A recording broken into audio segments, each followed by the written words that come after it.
Imagine being on the phone with your parents in the middle of the night, trying to explain where you are after your car slides into a ditch.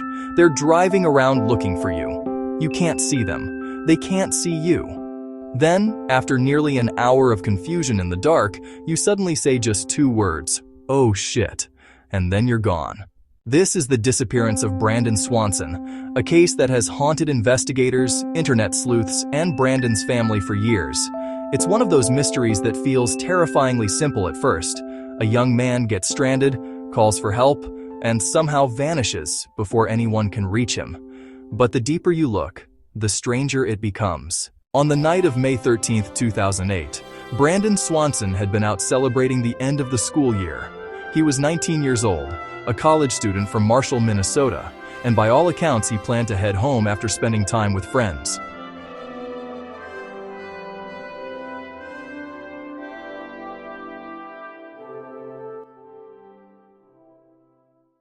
Sometime after midnight, Brandon drove off the road and into a ditch on a rural route in southwestern Minnesota. He wasn't injured, but he couldn't get the car out. So he did the obvious thing. He called his parents and asked them to come pick him up. At first, this sounds like the kind of minor late-night problem that gets solved in half an hour.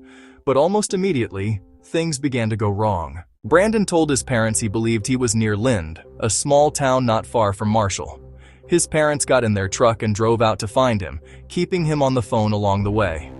At points, they both tried flashing their lights so they could spot one another in the dark, but neither side saw anything. That mismatch should have been the first sign that something was badly off. Brandon seemed convinced he knew roughly where he was, but his parents were driving through the area he described and still couldn't locate him or his car. Eventually, Brandon decided to leave the vehicle and start walking toward lights he believed led to town. This decision is one of the most debated parts of the case. In daylight, even a familiar rural road can be disorienting.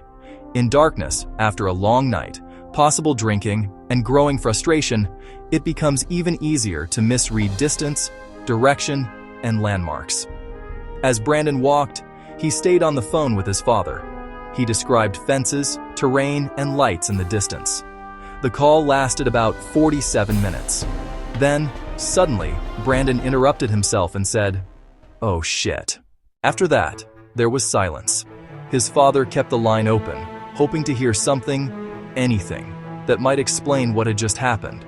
But Brandon never came back on the phone. Calls afterward went unanswered. By morning, Brandon's parents reported him missing. But the case took another strange turn when cell phone data indicated Brandon had not actually been near Lind at all. Instead, the phone activity pointed searchers toward another area near Taunton and Porter, miles away from where Brandon believed he was. That revelation changed everything. Authorities eventually found Brandon's car abandoned in a ditch in the area identified by the phone records. So somehow, while speaking confidently to his parents, Brandon appears to have been mistaken about his location the entire time. That raises one of the biggest mysteries in the case. How could he be so wrong? One possibility is simple disorientation. Rural roads can look nearly identical at night, especially in farm country where landmarks are sparse and visibility is poor. If Brandon took a wrong turn somewhere earlier in the drive, he may have built his entire mental map on a false assumption. Another theory is that something happened after he left the car. Supporters of the accidental death explanation believe Brandon may have fallen into difficult terrain, a creek, or a river in the darkness after uttering those final words. The problem is that despite years of searching, no definitive trace of him has been found. Others believe foul play can't be ruled out. If Brandon encountered another person after the call ended, that could explain why he vanished so completely. But as with so much in this case, there's no public evidence strong enough to firmly prove that scenario either. And that uncertainty is what keeps this case alive. Brandon Swanson's disappearance also had a real legal impact. In the aftermath, his family pushed for changes in how missing adults are handled.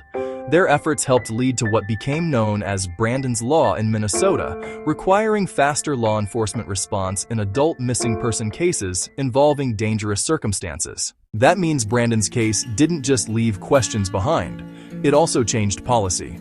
More than a decade later, Brandon Swanson is still missing. No final explanation has ever answered what happened between that last phone call and the silence that followed. Did he suffer a tragic accident in the dark? Did he become hopelessly lost in terrain searchers, somehow never fully resolved? Or did something, or someone, cross his path in those final moments? Whatever the truth is, it began with a phone call for help and ended with 2 words no one has ever forgotten. If you want more cases like this, subscribe to Files of the Vanished.